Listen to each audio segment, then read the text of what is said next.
Kingdom fungi के बारे में कुछ पॉइंट्स जो मैं आपसे पूछूंगा, सबसे पहले आप मुझे वो बताना, ठीक है ना। 1 मिनट में थोड़ा सेटअप कर लूँ उसका। नहीं जैद, अभी खाना कहाँ खाएंगे भाई, अभी तुम लोग के साथ पहले क्लास ले लेंगे, उसके बाद किंगडम फंजाई। वैसे खाना आ चुका है। हाँ, किंगडम फंजाई। तो बेटा सबसे पहले मुझे ये बता, ये ऑर्गेनिज्म जो है यूनिसेलुलर है या मल्टी सेलुलर है, जल्दी। यूनिसेलुलर ऑर्गेनिज्म इसमें आएंगे या मल्टी सेलुलर, जल्दी बता।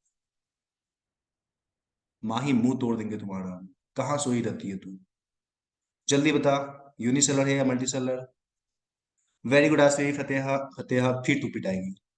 पढ़ती नहीं है, कोई नोट्स नहीं बनाया है, सब केवल प्रवचन सुनने आती है। हमने डिस्कस किया था यूनिसेलर किंगडम मोनेरा है, उसके बाद जो हमारा है ना, वो किंगडम प्रोटिस्टा हमारा जो है वो है यूनिसेलर। यहाँ तक यूनिसेलर है। उसके ऊपर में फंजाई हमारा हो गया, प्लांटी हो गया, या हमारा एनिमालिया हो गया। वो सारी के सारे मल्टी सेलर है ना बेटा। हाँ, क्या कर रही है, थोड़ा भी डिवाइस नहीं करना है। आने दो हमको पहले ऑफलाइन में, फिर तुम लोग को बताते हैं। तो ये हमारा किंगडम फंजाई, उसके बाद प्लांटी, उसके बाद हमारा एनिमालिया ना। तो ये सारे के सारे ऊपर वाले हैं ना, वो सारे के सारे जो है मल्टी सेलर ऑर्गेनिज्म है। ऊपर वाले जितने भी यहाँ पे दिख रहे हैं वो सारे मल्टी सेलर है, चाहे फंजाई चाहे प्लांटी चाहे एनिमालिया। ये सारे के सारे जो हैं कैसे हैं, ये सारे के सारे मल्टी सेलुलर हैं। जबकि नीचे वाले जो दो हमारा किंगडम है, ये दोनों जो है वो यूनिसेलुलर है ना। तो यहाँ पे ये ऑर्गेनिज्म जो है, नो डाउट किंगडम प्रोटिस्टा में जितने भी होंगे वो सारे के सारे मल्टी सेलुलर होंगे। सबसे पहला पॉइंट ये, मतलब क्या, इसमें जो ऑर्गेनिज्म है उनका बॉडी एक से ज्यादा सेल का बना हुआ है। चलो एक और पॉइंट पूछते हैं तुमसे, बता ये यूकैरियोटिक सेल इसमें होगा या प्रोकैरियोटिक सेल होगा, जल्दी मुझे बता। यूकैरियोटिक सेल या prokaryotic. Very good Safina, very good बेटा। इसमें फिर तू पिटाएगा प्रोकैरियोटिक, मारेंगे तुम लोगों को ना। रिवाइज तो करना नहीं है, सीधा मुंह उठा के पहुंच जाना है यहाँ पे। यूकैरियोटिक होगा ना ये। अरे प्रोकैरियोटिक केवल ये है भाई, मोनेरा केवल प्रोकैरियोटिक है। उसके ऊपर में जितने भी हैं सारे के सारे यूकैरियोटिक हैं। हाँ, तो ये होगा यूकैरियोटिक, ठीक है ना। ये यूकैरियोटिक ऑर्गेनिज्म होंगे, ठीक है ना। उसके साथ साथ मुझे बताओ इसमें न्यूट्रिशन कैसा है, ऑटोट्रॉफिक या हेट्रोट्रॉफिक, जल्दी बता। ऑटोट्रॉफिक, वेरी गुड बेटा Nargis, Safina very good, excellent बेटा। हाँ दीपा, गुड। तो अगर हम लोग इसके न्यूट्रिशन के बारे में बात करेंगे, तो इसका जो न्यूट्रिशन है वो होता है हेट्रोट्रॉफिक। मैं यहीं पे पॉइंट वाइज लिखता हूं, इसमें हेटेरोट्रॉफिक होता है, ठीक है ना। हेटेरोट्रॉफिक न्यूट्रिशन इसमें होगा, मतलब किसी दूसरे का खाना छीन के खा जाने वाला ऑर्गेनिज्म है ये, ठीक है ना। चलिए, हेटेरोट्रॉफिक न्यूट्रिशन भी बहुत सारे तरीके का होता है। तो मुझे बताना, सैप्रोट्रॉफिक न्यूट्रिशन होगा या हम लोगों के जैसे होलोजोइक न्यूट्रिशन होगा। सैपड़ो होगा या होलो होगा, जल्दी मुझे बता। सड़क वाला चीज को खाता है या हम लोग जैसे खाता है। वेरी गुड बेटा। नहीं कपिल, गलत बता रहे हो बेटा। सैप्रोट्रॉफिक न्यूट्रिशन होगा, ये सड़क वाला चीज को खाता है। हाँ क्या, कोई बात नहीं। ये जो है ना, सड़े गले चीजों को खाता है, इसलिए हम लोग बोल सकते हैं ये सैप्रोट्रॉफिक होगा, सड़े गला चीज को खाएगा। वो अलग बात है कि इसमें से कुछ जो है ना परजीवी भी होते हैं, मतलब पारासाइटिक भी आपको देखने को मिले, ठीक है ना। तो इस तरीके से किंगडम फंजाई में हम लोग बात करेंगे, तो ये मल्टी सेलर ऑर्गेनिज्म का किंगडम है। इसके जो ऑर्गेनिज्म है वो मल्टी सेलर होते हैं, यूकैरियोटिक होते हैं, हेट्रोट्रॉफिक होते हैं, साथ साथ सैप्रोट्रॉफिक न्यूट्रिशन को करता है, और इसमें से कुछ जो है वो पैरासाइटिक भी होता है, ठीक है ना। अब चलो बेटा इससे आगे हम लोग बात करते हैं। पता है, अगर इस किंगडम के हम लोग बॉडी ऑर्गेनाइजेशन को देखें, इसके बॉडी ऑर्गेनाइजेशन को हम लोग देखें, तो इंटरेस्टिंगली क्या आपको पता चलेगा, समझ में आ रहा है। तुमको क्या देखने को मिलेगा कि इसका जो बॉडी ऑर्गेनाइजेशन जो है ना थोड़ा अलग तरीके का है। समझना, बड़ा काम का चीज मैं बता रहा हूँ, इसका बॉडी ऑर्गेनाइजेशन बड़ा ही यूनिक होता है। जैसे तुम एक मशरूम ले लो, गोबर छत्ता का पेड़ ले लो, ये अपना गोबर छत्ता मशरूम, ठीक है ना। ये है तुम्हारा गोबर छत्ता, ठीक है ना। अगर तुम इसके इस बॉडी को, ये वाला, ये कोई भी पार्ट को तुम ले करके इसको काट करके माइक्रोस्कोप पे देखोगे ना, तो तुमको बड़ा ही यूनिक दिखेगा। जैसे मैं काटता हूं इसको, इसको काटूंगा और काट के निकालूंगा, तो मुझे पता चलेगा कुछ इस तरीके से जाल से फैला हुआ है, जाल नुमा संरचना है, ऐसे ऐसे फैला हुआ है ये। ठीक है ना, ये जाल नुमा संरचना के रूप में फैला हुआ है।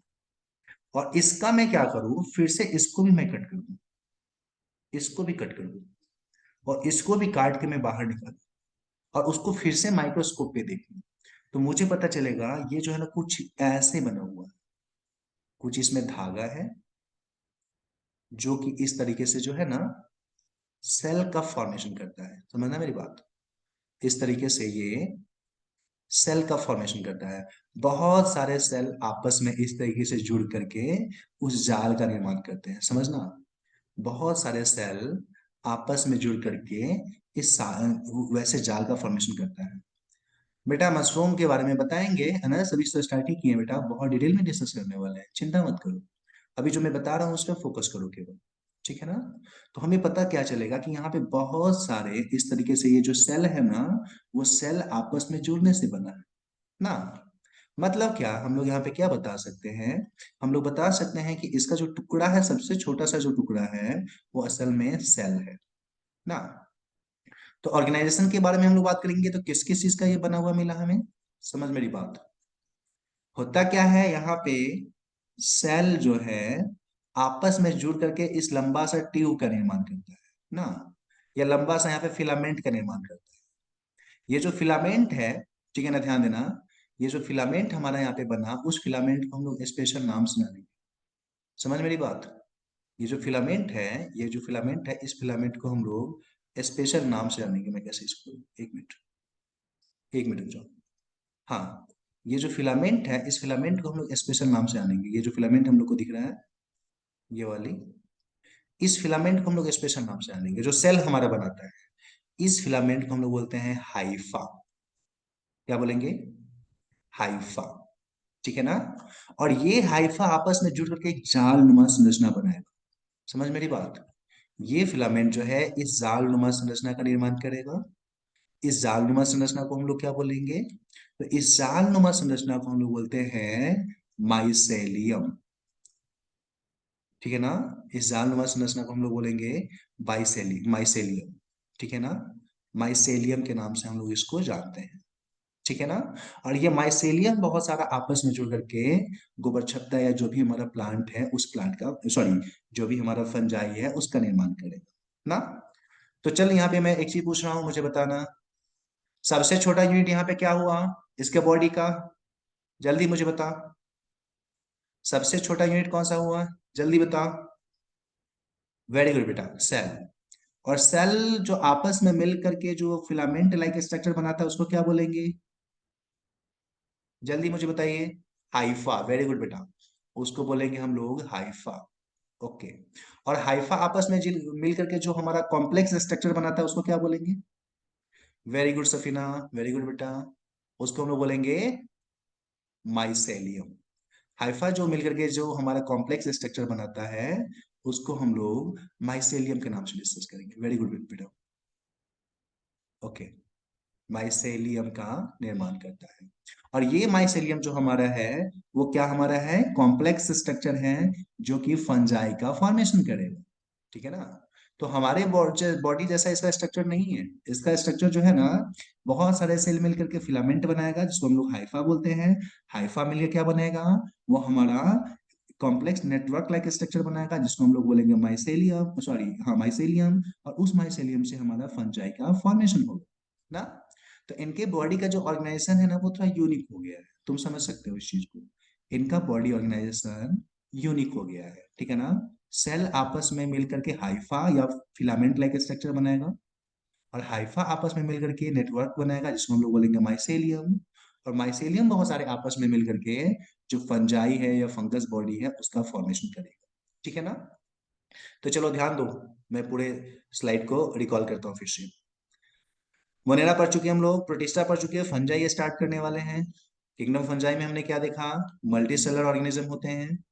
उसके साथ साथ हमने क्या देखा, ये हमारे यूकैरियोटिक होते हैं और हेटेरोट्रॉपिक न्यूट्रिशन करते हैं, उसमें भी स्पेशली सैप्रोट्रॉपिक न्यूट्रिशन करते हैं और पैरासाइटिक न्यूट्रिशन करते हैं। अगर इनके बॉडी स्ट्रक्चर को देखा जाए तो इनका बॉडी जो है देखेंगे तो वो जालनुमा संरचना का बना हुआ है, जिसको हम लोग माइसेलियम बोलेंगे। उस माइसेलियम को अगर हम लोग सही से देखें गौर करके, तो वो फिलामेंट लाइक स्ट्रक्चर का बना हुआ है, जिसको हम लोग हाइफा के नाम से जानते हैं।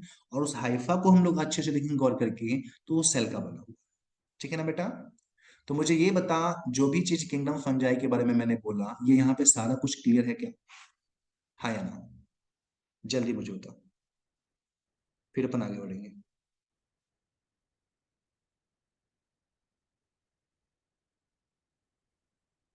Okay, very very very good Nargis.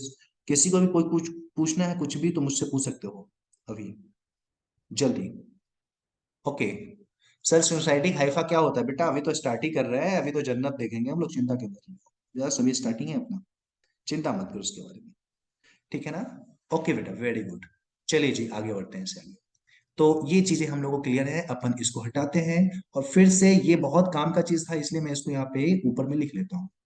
हमने देखा क्या? बहुत सारे सेल आपस में मिलकर के हमारा हाइफा का फॉर्मेशन किया ना, और बहुत सारे हाइफा मिलकर के माइसेलियम का फॉर्मेशन किया। ठीक है ना? हमने यहाँ पे ये देखा, समझ इस चीज को ना। बहुत सारे सेल हमारा जो है हाइफा का फॉर्मेशन किया। ठीक है ना? कैफ तो पिटाएगा। और दूसरा, बहुत सारे जो हमारा जो हाइफा है आपस में जुड़ करके माइसेलियम का फॉर्मेशन करता है। चल बेटा, एक बात मुझे बता, इसमें फिलामेंट लाइक स्ट्रक्चर कौन है, सेल, हाइफा या माइसेलियम? फिलामेंट के जैसा, जल्दी बता। फिलामेंट के जैसा कौन सा है? Haifa, very good. ये जो स्ट्रक्चर है इसके बारे में बोलेंगे, ये फिलामेंट लाइक है। ओके। और फिलामेंट के मिलने से जो नेटवर्क बनता है वो कौन सा है? नेटवर्क लाइक, जल्दी। तो एक दो अल्फाबेट भी लिखेगा ना तो हम समझ जाएंगे, पूरा टाइप करने की जरूरत नहीं है। एक दो अल्फाबेट भी तुम टाइप करोगे तो मैं समझ जाऊंगा। ठीक है ना? तो ये हमारा जो है नेटवर्क है, किसका? तो नेटवर्क ऑफ हाइफा ना, हाइफा का ये नेटवर्क है, इसको हम लोग बोलेंगे माइसेल। चलिए जी, आगे हम लोग बात कर लेते हैं थोड़ा सा। ठीक है ना? अगर हम लोग इस फंजाई के बारे में बात करेंगे, तो ये फंजाई बड़ा ही यूनिक है। ठीक है ना? अगर इस फंजाई के हम लोग बारे में बात करेंगे कि भाई साहब ये फंजाई जो हमारा है रिप्रोडक्शन कैसे करता है, ठीक है ना, तो इसमें रिप्रोडक्शन बड़ा ही यूनिक होता है। ठीक है ना? सर हाँ, फंजाई के बारे में, सेल के बारे में तो एक पॉइंट हम तुमको बताना भूल गए, बहुत ही इंपॉर्टेंट है। पता है तुमको, फंजाई में सेल वॉल पाया जाता है, ये बात हम तुमको बताना भूल गए। फंजाई का जो सेल होता है उसके ऊपर में सेल वॉल पाया जाता है, चलो मैं यही भी दिखा देता हूँ। ये फंजाई का सेल, सेल के ऊपर में सेल वॉल। ठीक है ना? पता है इसका जो सेल वॉल होता है बड़ा यूनिक चीज का बना हुआ होता है, बता सकते हो क्या? इसका सेल वॉल किस चीज का बना हुआ होगा? कोई भी सेल चैप्टर में तुम लोग पढ़े होगे, very good Nargis, very good बेटा। हाँ, इसका जो सेल वॉल होता है, अगर इसके बारे में बात करेंगे ना, तो असल में ये बना हुआ होता है काइटिन नाम के एक केमिकल का, वेरी गुड सफीन। इसका जो सेल वॉल होता है ना, वो बना हुआ होता है काइटिन का, मेड ऑफ काइटिन। ठीक है ना? और ये काइटिन जो है ना, ये जिस चीज का बना हुआ है, ये इसका यूनिक फीचर है, पता है? पूरी ऑर्गेनिज्म में जितने भी ऑर्गेनिज्म है, जितने भी लिविंग बीइंग है, उसमें काइटिन का सेल वॉल और केवल किंगडम फंजी में ही पाया जाता है, और किसी में नहीं पाया जाता है। तो ये एक यूनिक चीज है। ठीक है ना? हाइफा, माइसेलियम और काइटिन, ये तीन चीज जो है ना, केवल और केवल किंगडम फंजाई में ही दिखने वाला है, और कहीं हम लोगों को नहीं दिखे। ठीक है ना? तो चलिए जी, इतना हम लोग को समझ में आ गया। अब थोड़ा सा हम लोग इससे आगे बात कर लेते हैं। हम लोग थोड़ा सा, हाँ, काइटिन पॉलीसैकेराइड होता है। काइटिन क्या है, तो यहाँ पे बता रहे हैं सुचेता सर कि ये पॉलीसैकेराइड का बना हुआ है। तो बोल सकते हैं ये एक तरीके का होमो पॉलीसैकेराइड है, एक तरीके का होमो पॉलीसैकेराइड है। ये हम लोग इसके बारे में एक एक सा पॉइंट लिख सकते हैं। कोई पूछे क्या है ये, ठीक है ना, तो बोलेंगे कि ये होमो पॉलीसैकेराइड है। अदीबा बात करने वाले हैं हम लोग, चिंता मत करो। ठीक है ना? चलो हम लोग थोड़ा ऐसा करते हैं ना, बात कर लेते हैं कि कैसे कैसे ये रिप्रोडक्शन कर सकता है भाई। फंजाई में रिप्रोडक्शन कैसे कैसे होता है, थोड़ा सा उस टॉपिक के बारे में बात करते हैं। ठीक है ना? फंजाई अपना कैसे कैसे रिप्रोडक्शन कर सकता है। ओके, मैं लिख लेता हूं, रिप्रोडक्शन इन फंजाई। अगर हम लोग फंजाई में रिप्रोडक्शन की बात करें, तो पता है रिप्रोडक्ट फंजाई जो है ना तीनों प्रकार से रिप्रोडक्शन कर सकता है। तीनों प्रकार से। तीनों प्रकार का मतलब क्या? वेजिटेटिव रिप्रोडक्शन भी कर सकता है, ये हमारा सेक्सुअल रिप्रोडक्शन भी कर सकता है, और असेक्सुअल भी कर सकता है। ठीक है ना? ये वेजिटेटिव रिप्रोडक्शन भी कर सकता है, ठीक है ना, रिप्रोडक्शन कर सकता है, असेक्सुअल भी कर सकता है, ठीक है ना, और ये सेक्सुअल रिप्रोडक्शन भी कर सकता है। फंजाई तीनों तरीके का रिप्रोडक्शन दिखाता है, समझना है मेरी बात। फंजाई तीनों तरीके का रिप्रोडक्शन दिखाता है, वेजिटेटिव भी दिखाता है, असेक्सुअल भी दिखाता है, सेक्सुअल भी दिखा देता है। थोड़ा सा इसके बारे में हम लोग डिस्कस करेंगे, और उसके बाद हम लोग फिर से किंगडम फंजाई के बारे में बहुत डिटेल में डिस्कस करेंगे। बात कर रहे हैं क्या हम लोग? ध्यान देना, अगर हम लोग वेजिटेटिव रिप्रोडक्शन के टाइप की बात करेंगे कि भाई साहब कैसे ये वेजिटेटिव रिप्रोडक्शन कर लेता है, ठीक है ना, अगर इसके बारे में बात करेंगे तो वेजिटेटिव रिप्रोडक्शन यहाँ पे 3 प्रकार का होता है। मेनली 2 प्रकार हम लोग बोल सकते हैं या 3 भी बोल सकते हैं। पहला जो हमारे रिप्रोडक्शन का टाइप है वो है फ्रैगमेंटेशन बाय फ्रैगमेंटेशन।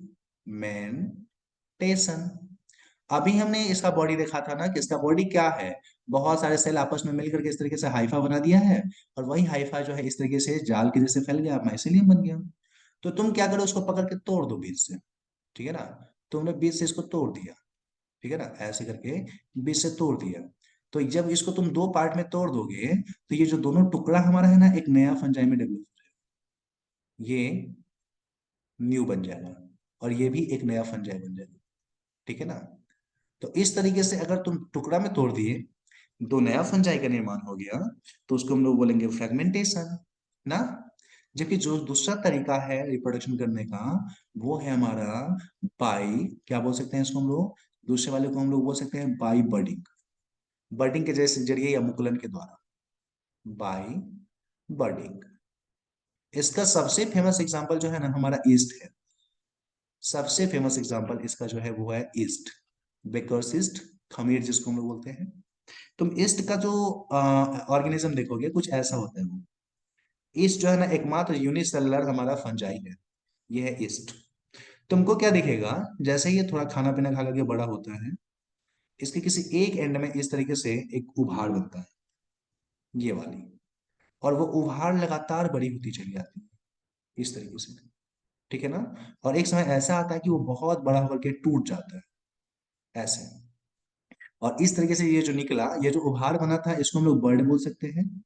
इस उभार को हम लोग बोलते हैं बर्ड, ठीक है ना। और यही बर्ड बड़ा होकर के क्या हुआ, एक नया, बोल सकते हैं कि न्यू ईस्ट का फॉर्मेशन किया। ओके, न्यू ईस्ट का फॉर्मेशन किया। तो तुम देख रहे हो एक छोटा सा उसमें उभार बना जिसको हम लोग बोलते हैं मतलब कि बर्ड बोलते हैं, और उस बर्ड से नया ईस्ट का निर्माण हुआ। इस प्रोसेस को हम लोग बोलेंगे बर्डिंग। अच्छा बेटा, पूछ रहे हो कि सर वेजिटेटिव रिप्रोडक्शन क्या होता है? चल बता देते हैं वेजिटेटिव रिप्रोडक्शन क्या होता है, थोड़ा सा सुन ले तुम लोग, ठीक है ना। हमारा जो शरीर है, हमारे शरीर में 2 भाग होते हैं। बहुत सामान्य डेफिनेशन में देख बता रहा हूँ। एक भाग ऐसा होता है जो हमारे जनन से संबंधित कार्य करता है, रिप्रोडक्शन से कार्य संबंधित कार्य करता है, जैसे हमारा टेस्टिस हो गया या हमारा ओवरी हो गया ना। तो वो रिप्रोडक्शन का काम है। लेकिन अगर उसके अलावे हम लोग बात करेंगे, हमारा हाथ हो गया, हमारा पैर हो गया, हमारा मुंह हो गया, नाक हो गया, ये ये रिप्रोडक्शन का काम नहीं करता है। इसका काम है हमारे शरीर के सामान्य गतिविधि को करना। तो ऐसे ऑर्गन को हम लोग बोलते हैं वेजिटेटिव ऑर्गन, वेजिटेटिव ऑर्गन बोलेंगे हम लोग, ठीक है ना। और उस ऑर्गन से अगर नया ऑर्गेनिज्म डेवलप हो जाए, गलती से मान लो कि अगर वहां से रिप्रोडक्शन हो जाए, तो वैसे रिप्रोडक्शन को बोलते हैं हम लोग वेजिटेटिव रिप्रोडक्शन, ठीक है ना। कहने का मतलब क्या, सोमैटिक बॉडी पार्ट से, वो पार्ट जो जनरली रिप्रोडक्शन में पार्टिसिपेट नहीं करता है, अगर वहां से नए ऑर्गेनिज्म डेवलप हो, तो उसको हम लोग बोलेंगे वेजिटेटिव रिप्रोडक्शन। यहाँ पर देख रहे हो इसके हाइफा से रिप्रोडक्शन हो रहा है ना, हाइफा के डिफरेंट डिफरेंट पार्ट से हो रहा है, इसलिए इसको हम लोग सोमैटिक रिप्रोडक्शन के नाम से जानते हैं, ठीक है ना। तो पहला हमारा सोमैटिक रिप्रोडक्शन में आया फ्रैगमेंटेशन, दूसरा आया बर्डिंग, एक और का हम लोग बात कर लेते हैं। तीसरा जो हम लोग बात करने वाले हैं वो है हमारा फीजन, ठीक है ना, फीजन। असल में फिजन हम लोग ना बात करें तो भी चलेगा। फिजन एक तरीके से हम लोग बोल सकते हैं कि फ्रेगमेंटेशन के जैसा ही है, इसके बारे में बात ही नहीं करते, कोई मतलब नहीं होता है फिजन के बारे में बात करने का। ठीक है ना। तो और सेक्सुअल रिप्रोडक्शन में हमारा, सॉरी वेजिटेटिव रिप्रोडक्शन में हमने क्या डिस्कस किया, तीन तरीके का यहाँ पे रिप्रोडक्शन हो रहा है हमारा वेजिटेटिव में, दो तरीके का। पहला हमारा फ्रेगमेंटेशन के जरिए, ध्यान देना, पहला हम लोग बाय फ्रेगमेंटेशन देख रहे हैं, ठीक है ना। और दूसरा उसके बाद हम लोग देख रहे हैं बाय बर्डिंग, बर्डिंग के जरिए यहाँ पे रिप्रोडक्शन हो रहा है, ठीक है ना। तो इस तरीके से दो प्रकार का हमने यहाँ पे रिप्रोडक्शन देखा वेजिटेटिव में, ठीक है ना। अब हम लोग असेक्सुअल में डिस्कस करेंगे, ठीक है ना। तो असेक्सुअल रिप्रोडक्शन करने डिस्कस करने से पहले मुझे ये बताओ, मैंने जो भी यहाँ पे चीजें बताई वो क्लियर है क्या, ये कहीं पे कंफ्यूजन है? जल्दी मुझे बताओ, ये क्लियर है या नहीं, कंफ्यूजन है? ओके। ओके, क्लियर नहीं है तो सीधे नो लिख दो, मैं समझ जाऊंगा। क्लियर नहीं है तो नो लिखो, मैं समझ जाऊंगा। ओके, किसी को कंफ्यूजन नहीं है? ओके, वेरी गुड बेटा। चलो ठीक है, आगे चलते हैं। चलो मैं अपना पेट थपथपा लेता हूँ, मैं समझा पा रहा हूँ तुम लोगों को। Okay, good. चलो आगे बढ़ते हैं, ठीक है। तो अब हम लोग वेजिटेटिव रिप्रोडक्शन के बारे में डिस्कस कर चुके हैं, अब हम लोग नेक्स्ट में चलेंगे असेक्सुअल रिप्रोडक्शन के बारे में, इसके बारे में बात करेंगे, ठीक है ना। तो चलिए जी, मिटाते हैं इसको और डायरेक्टली हम लोग यहाँ पे हेडिंग देते हैं असेक्सुअल रिप्रोडक्शन। ओके, हम लोग डायरेक्टली असेक्सुअल रिप्रोडक्शन के बारे में बात करते हैं।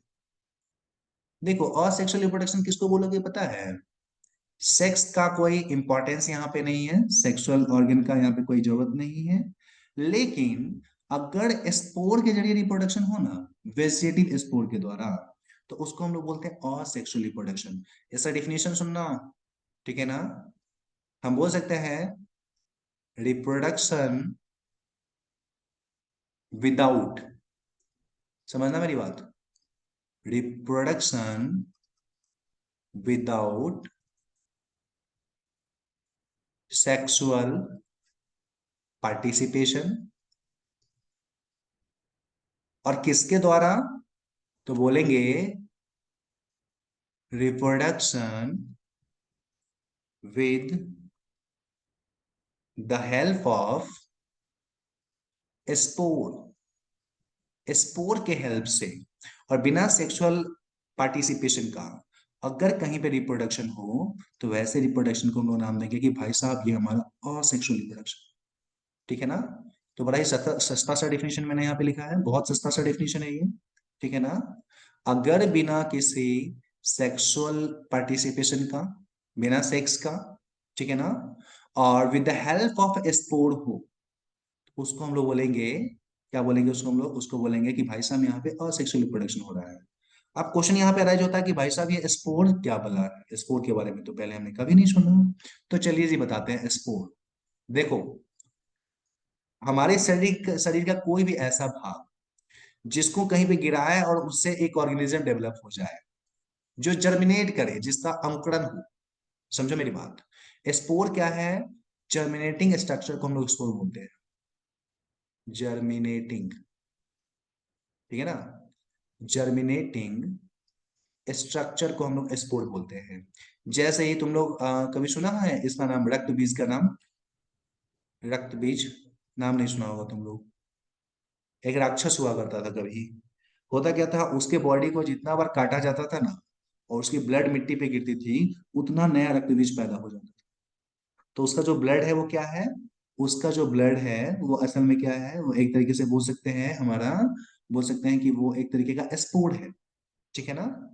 तो स्पोर का मतलब होता है शरीर का कोई भी भाग, हाँ बिल्कुल आसमी, हाँ, शरीर का कोई भी भाग जो मिट्टी पे गिरने के बाद एक नया जीव में उत्पन्न हो जाए, उसको हम लोग बोलेंगे क्या, उसको हम लोग बोलेंगे स्पोर, ठीक है ना।